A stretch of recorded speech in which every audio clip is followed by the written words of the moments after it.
I'm Gaz, and this is Let's Play Wizardry, Proving Grounds of the Mad Overlord. This is the first game in a trilogy that was packaged together for the Super Nintendo remake. It only came out in Japan, but someone actually made a translation patch for it. The Wizardry series was originally developed in the US, but when it was released in Japan, it exploded in popularity. Most games in the Wizardry series now have actually been released from Japanese development studios. The game mechanics in Wizardry basically established the JRPG archetype and directly inspired games like Dragon Quest and Final Fantasy. The first thing you do in the game is create a party, and there are pre-made characters you can use, but they're not very good, so it's better to roll your own, mainly because each character has starting stats that are determined by their race, and you get bonus points that can improve them. On average, you get about 5 to 9 bonus points, but it's pretty common for people to sit and re-roll until they get close to like 20. I think the highest you can get is 29. Most of my characters are around the 16 to 18. This sounds like a real waste of time, but another feature of the game is that everyone gets their own purse of gold, and you can pool that gold into a single character. So when you roll a bunch of these junk characters, you can then strip them of their gold, delete the characters, and then by the time you have a decent party, you can also have a lot of money. And as cheap as that is, I would say it only softens the game slightly. The Wizardry games are notoriously difficult and include permadeath, which is why you can keep making so many characters. And the difficulty doesn't really scale either, and what I mean by that is that, say in Final Fantasy, as you progress the monsters get tougher, but you also get better gear every town, and your stats are always increasing. That doesn't happen here. Your stats will max out at 18, and in the early game you only have access to the items in the shop from the beginning. And as you go into later levels of the dungeon, you can find better items, but the game essentially peaks after the third or fourth floor. It gets difficult, and it stays difficult because you cannot get beyond the monsters. You cannot keep pace with them like you can in Final Fantasy or Dragon Quest. So really, exploiting the game only helps you skip a lot of the early game grinding, and grinding makes up most of the game. On the first couple floors, you actually have puzzles with keys that you need to collect and unlock other parts of the dungeon, but once you get past floor 4, it's just grinding until you can be strong enough to beat the final boss, and that takes hours. It took me over 12 hours to complete this game. Now, I am speeding up the footage and editing stuff out, and that's because this isn't really a game that you can watch. It's a very simplistic dungeon crawler, and the corridors all look pretty much the same, so it's hard to follow along without knowing the buttons that are being pressed. And even playing the game, it's easy to get lost without using a map, so I figured this video wouldn't really be useful as a walkthrough anyway. And of course, watching hours of me grinding does not make good viewing. So let me read through the backstory of the game. The land of Liligamen is the basis of many legends. It is the center of commerce throughout the land and home of the academy where some of the bravest warriors are trained. In its early days it was a monarchy ruled by the royal family, but as time passed the power shifted to aristocrats and theocrats, and eventually the royal family became more symbolic than anything else. Under a more democratic system, the High Council of Sages appointed an Overlord to govern over the kingdom. With that, the power of the royal family diminished almost completely. The Overlord was a former warrior of the realm and a local hero. His name was Trebor, which is Robert backwards, Robert being one of the developers. At first, everything seemed well, but as time went on, Trebor's thirst for power began to show. He began searching for ways to expand his rule. He learned of an ancient amulet held in a forgotten temple somewhere outside the kingdom. Eventually, through unknown means, he was able to find its hidden location. He gathered his best men and sent them on a mission to retrieve this legendary artifact. They returned successful. Trebor, however, was not the only person who wanted this artifact. Only hours behind him in reaching its original destination was the evil wizard Werdna, which is Andrew backwards, Andrew being the second developer of the game. When Werdna discovered that someone had found the amulet before him, he grew very angry. Using his magic, he was able to discover its new location. That evening, the wizard made his assault on the Overlord's castle. Making himself invisible, he was able to sneak past Trebor's guards.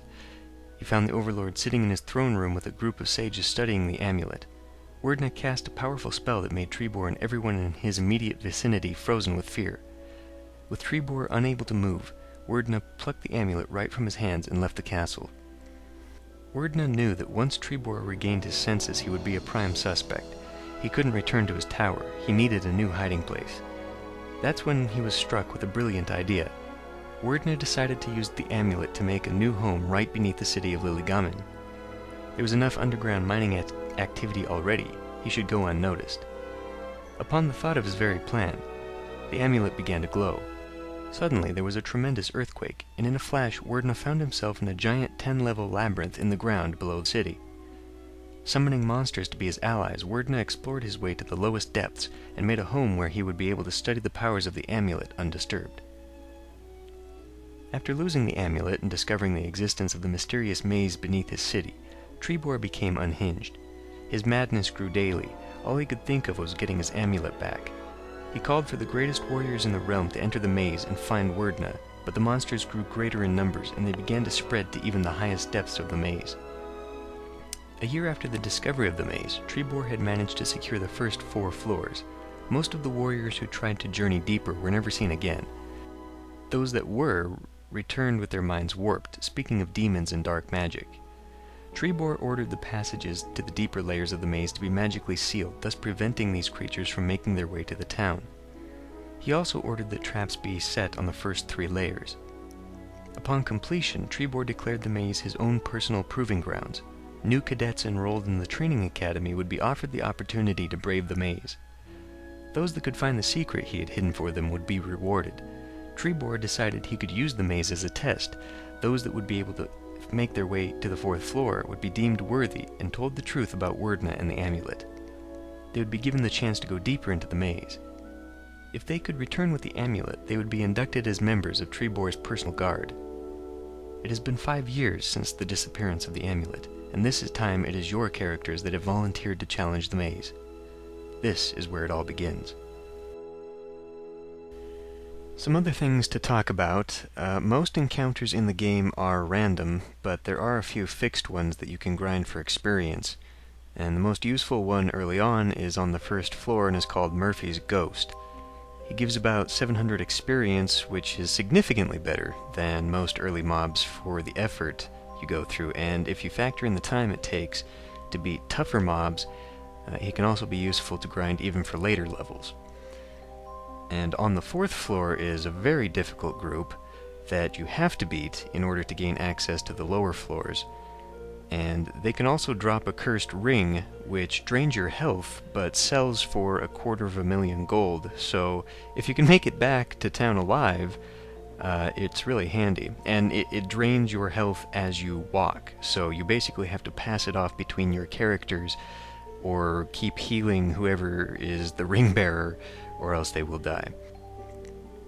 Aside from that, I don't really think the group is worth grinding though, because they only give about 1,000 experience, and you could kill 3 or 4 Murphy's Ghosts in the time it would take to beat them, maybe even more, depending on the level of your party.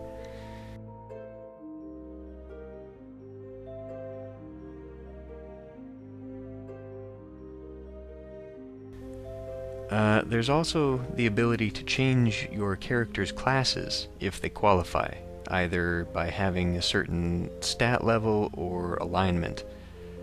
And the elite classes are a Lord, which is a fighter with priest spells, a Samurai, which is a fighter with mage spells, and a Ninja, which is just generally deadly and actually does better without armor and weapons. Ninjas actually require a special item called the Dagger of Thieves before you can switch to one. It's a very rare drop, that I've only found on the last floor. And they're also supposed to be evilly aligned before they can change. But we can see later on that I actually managed to do this with a neutral thief. And there are a couple differences between this version of the game and the original PC version, so there might have been some things that were changed like that. But ninjas and to some extent samurai are great to have because they gain the chance to decapitate monsters, which is basically a one-hit kill critical. But changing classes is a big deal though, because once you do it, with the exception of the ninja, all of your stats revert to their base level, the racial level, without any bonus points. And so you essentially have to start grinding levels again to build them back up. So you either want to do that early in the game or later. If you wait until the last floor, some of the mobs give off a lot of experience, so it doesn't take all that long. Like if you find a group of will-o-wisps, they go for about 7,000 experience for each wisp, so you can get some really good. And frost giants go for about 20,000. I mean, they're great. I waited until the very end of the game to do that, to change my characters, mainly because I found Lord's armor, which is the best armor in the game, very rare, and it can only be worn by a Lord. But I also did it because you can carry your characters over to the next chapters in the game to some extent. So the special classes and abilities should be useful in that game. So once you gain access to the special elevator on floor 4, you can go down to any of the lower levels except the last one. You actually get to floor 10 by finding a trapdoor on floor 9. Except for the sake of exploring, there's really no reason not to just go straight to floor 9 or 10 and do your grinding there, especially since that's where you get the best item drops.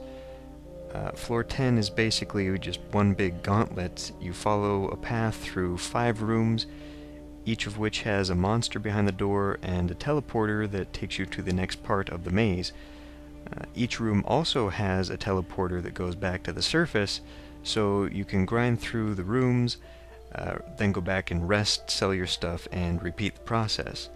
And then, finally, if you head to the 6th and last room, you go up against Wordna. At this point in the game, I've got pretty much the best gear you can find. My frontliners each have a Blade of Cuisinart, which was a joke the developers put in, obviously referencing the cookware.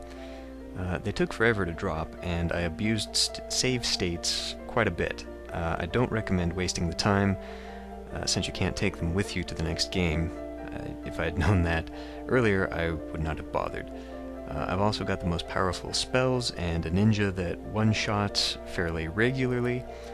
But despite all that, the mobs on floor 10 are still really deadly, especially the greater demons and groups of archmages. The monsters here can insta-kill you, permanently drain your levels, or call for backup. I think a few can even teleport you somewhere else. The chests tend to have teleport traps a lot on this floor, and floor 10 is actually shielded from teleport spells, including your own. So instead of getting ported to somewhere else on the floor, you actually get pushed into oblivion and die forever. I don't think I mentioned it, but there is resurrection in the game that only has a chance of working. And if the whole party dies, you can create a new party and use them to go retrieve the bodies of your previous party, take them back to the temple in town there and try to res them. But obviously, if you are teleported into nowhere, you can't get back to your powerful high-level bodies and bring them back for a resurrection, so you can spend hours getting all the way to the end of the game and still be fucked over. This game is very unforgiving in that regard.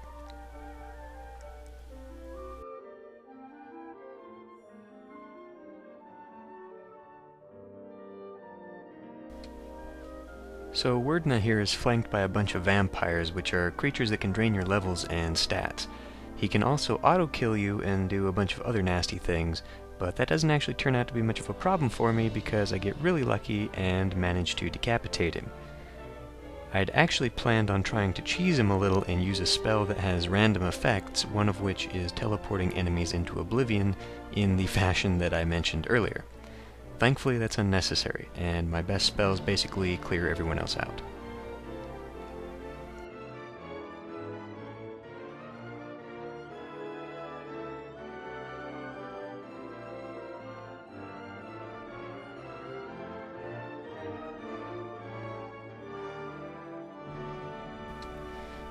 Once you win, you retrieve the Overlord's amulet, and then you have to teleport back to the surface. There's no other way out. I guess the magical protection is gone, so everything's fine now.